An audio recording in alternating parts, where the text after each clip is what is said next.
बोलो जयकारा बोल मेरे श्री गुरु महाराज की जय। सौभाग्यशाली गुरुमुखो, मुंबई से वायुयान भी अपने भाग्यों पर इटलाता हुआ उड़ान भरता हुआ सिंगापुर की ओर बढ़ चला। करुणा से हृदय सम्राट श्री पंचम बादशाह जी महाराज के स्वरूप में 1 सितंबर को प्रथम बार सिंगापुर की भूमि को सुमंजल श्री चरणों कमलों से स्पर्श किया। अधीरता से प्रति सरत गुरुमुख सेवक वहां पत्र पुष्प लिए हुए खड़े थे। तेजों में आभायुक्त इलाही नूरानी स्वरूप में जब श्री दर्शन हुए, गुरुमुख प्रेमियों के हृदय गदगद हो उठे। जयकारों की मधुर सुरीली आवाज झंकृत हो उठी। आप एयरपोर्ट से एक भक्ति जी के निवास स्थान पर पधारे, जहां महात्मा परम विवेकानंद जी ने सारा प्रबंध किया हुआ था। गुरुमुख प्रेमियों के आह्लाद भरे स्वर में श्री आनंदपुर वासी भगवान की जय, श्री आनंदपुर वासी भगवान की जय। बोल मेरे श्री गुरु महाराज की जय। जय जय इन जयकारों की गूंज गूंजने लगी। सचमुच ही महाप्रभु जी को हर पग पर श्री आनंदपुर वासी विनय श्रवण हो आती। अविरल प्रेम की स्मृतियों से आप भावुक हो जाते। 1-2 बार प्रेमियों ने पूछ ही लिया कि आपके मुखमंडल पर अचानक ही भावुकता का समावेश क्यों आ जाता है। आपने फरमाया, कुछ तो सम्मुख प्रेमियों का अनन्य प्रेम और कुछ अनन्य प्रेमियों की स्मृतियां दोनों ही हमें भावुक बना देते हैं। क्या करें, यहाँ देखो प्रेमियों के प्रेम का सागर उमड़ कर आ रहा है और हमें शीघ्र अतिशीघ्र प्रेम बंधन में बंधने को विवश करता है। पुरातन इतिहास वर्तमान में उसी सत्यता को दोहरा रहे हैं कि वास्तव में हर युग के अवतार किसी भी वेश में अवतरित हो, परंतु उनका मौलिक संबंध एक ही रूपता को चरितार्थ करता है। जैसे कि पार्वती जी ने शिव जी को नैन मूंदे ध्यान में मग्न था, उनके नैनों से अक्षु प्लावित हो रहे थे। जब वे ध्यानावस्था से उठे तो उसने पूछा, प्राणनाथ, आप किसका ध्यान करते हो और किसी के प्रति इतना प्रेम आपको विवल करता है? उन्होंने उत्तर दिया, पार्वती, मैं अपने भगवान राम को याद करते हुए, उनकी लीला को निहारते हुए उन्हीं में खो जाता हूँ। पार्वती जी ने पुनः विनय की, देव श्री राम जी कहते हैं आप उनके भगवान हैं और आप कहते हैं कि वे मेरे भगवान हैं। आपकी इस अद्भुत अगम लीला को कौन समझ सकता है? उन्होंने लंबी ठंडी सांस लेते हुए कहा, प्रेम के न्यारे बंधन को केवल विरले प्रेमी ही जान सकते हैं। आप प्रतिदिन श्री वचनों को अमृत वर्षा करते, जिसमें मंजन कर मायावी जगत में रहने वाले गुरुमुखों के मन पर स्वतः ही भक्ति का रंग चढ़ना आरंभ हो जाता। यहाँ केवल एक ही बार के वचन संकलित किए गए हैं। मनुष्य महापुरुषों की शरण में इसलिए आता है कि वह संसार के बंधन से मुक्त होने का अभिलाषी जीव आत्मा को अपने मालिक से बिछुड़कर जन्म जन्मांतरों से 84 लाख योनियों के चक्र में भटक रही है, उसे इस दुखद चक्र से बचाकर मालिक के साथ मिलाता है। यही है वह विशेष प्रयोजन जिसे लेकर मनुष्य सत्पुरुषों की छत्र छाया की खोज करता है, क्योंकि उनकी सहायता के बिना यह उद्देश्य पूर्ण नहीं हो सकता। जब भाग्य से उनकी शरण संगति प्राप्त हो जाए तो जीव को चाहे कि जब तक उद्देश्य पूर्ण न हो तब तक उसकी दृष्टि उद्देश्य से हट न पाए। विचार करे कि जीवात्मा क्यों 84 के चक्कर में भटक रही है। इसका उत्तर संतों की वाणियों से प्राप्त होता है कि अनेक जन्म से जो मोह माया के मलिन संस्कार जीव एकत्र करता है वह जीव को बारंबार योनियों के चक्र में डाल रहे हैं तथा कामनाएं इन योनियों का बीज है। मैं मेरी के भाव ही वे श्रृंखलाएं जिन्होंने मनुष्य को संसार में बांध रखा है। कामनाओं के इन बीजों को नष्ट कर देने से जीव को मुक्ति की प्राप्ति हो सकती है। महापुरुष जीव को समझाते हुए कथन करते हैं, कहो वस्तु आए तेरे संग, लपटी रहो रसी लोभी पतंग, राम नाम जप हृदय माही, नानक पति सेति घरी जाही। जरा विचार करो कि जीव कौन सी वस्तु साथ लेकर आया है। इस संसार में आकर सांसारिक पदार्थों को एकीकृत करने के लिए लोभ में फंस गया है, जबकि इसे अपने हृदय में मालिक का नाम और उनकी प्रीत बसानी चाहिए थी। ऐसा करने से अंत समय जीव मालिक के धाम में सम्मान से जाता है। यह समझ और विवेक इसे सत्पुरुषों की संगति में ही आता है। मुक्ति का इच्छुक बनकर जब जीव महापुरुषों की शरण में आता है तो वे उसे मुक्ति का साधन बतला देते हैं। वह साधन यह है कि सत्संग, सेवा, सुमरन, ध्यान और भजन अभ्यास के द्वारा मोह माया के मलिन संस्कारों और विकारों को मन से धोकर मन को निर्मल करे। वासना के बीज को नाम की अग्नि से जलाकर भस्म कर दे तथा मैं मेरी के विचारों की जंजीर को विवेक के हथौड़े की चोट लगाकर तोड़ डाले। ऐसा करने से जीव बंधन मुक्त हो जाएगा।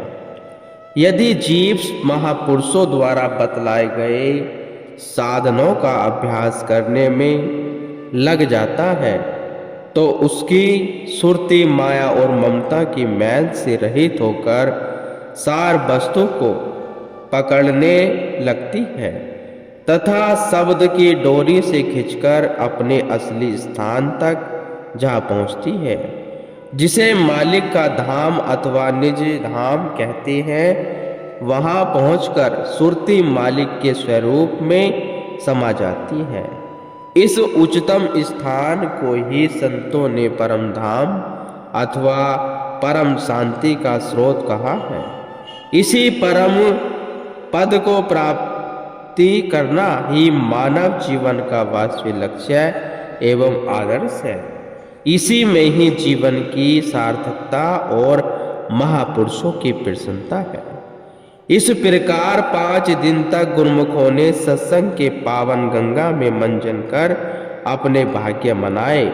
मन से माया के आवरण छटने लगे, चित्त में भक्ति के प्रीत अनुराग बढ़ने लगे, मनुष्य जन्म की दुर्बलता का बोध होने लगा। उनके मन, चित्त और सुरती की धारा को परम सुखदायिनी भक्ति की ओर मोड़कर अब अपने 6 सितंबर को आगे जागरता की ओर प्रस्थान किया। आपने संत मंडली सहित जब जकार्ता की धरती पर चरण स्पर्श किए तो वहां रहने वाले इंडोनेशिया लोग भी हतप्रभ को आपके अनुरानी मुखमंडल की ओर देखने लगे। वे अपनी इंडोनेशिया भाषा में एक दूसरे से कहने लगे कि ऐसा निराला नूर आज तक हमने किसी के मुख पर नहीं देखा। ऐसा लगता है मानो सचमुच स्वयं गॉड यहाँ पर पधारे हैं।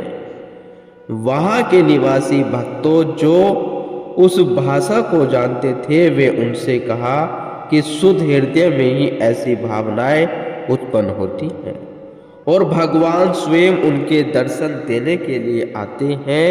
सबसे पुष्प, गुलदस्ते एवं हार स्वीकृति कर आप कार में विराजमान होकर भक्ति D.L. दास जुगानी जी के घर पधारे, जहां महात्मा भक्ति ध्यानंद जी ने सब प्रबंध कर रखा था। गुरुमुखों प्रेमियों ने महाप्रभु जी का भव्य स्वागत किया।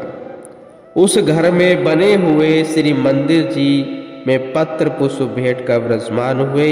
4 दिन तक निरंतर वहां पर श्री दर्शन, सत्संग तथा सेवा का सौभाग्य प्रदान किया। रूहानी खुशी से माला माल किया। एक दिन आपने अपने पावन वचनों में फरमाया, काकभूषणी जी गरुण जी को समझाते हुए ज्ञान भक्ति के विषय में रामचरितमानस में कथन करते हैं, राम भक्ति चिंतामणि सुंदर, वसे है गरुण जाके उर अंतर, परम प्रकाश रूप दिन राती, नाहे कछु चाहे दिया घृतवाती, मोह दरिद्र निकट नहीं आवा, लोभ बात नहीं ताहि बुझावा, प्रबल अविद्या तम मिटे जाई, हार ही सकल सतम समुदाय, खल कामाधि निकट नहीं जाही,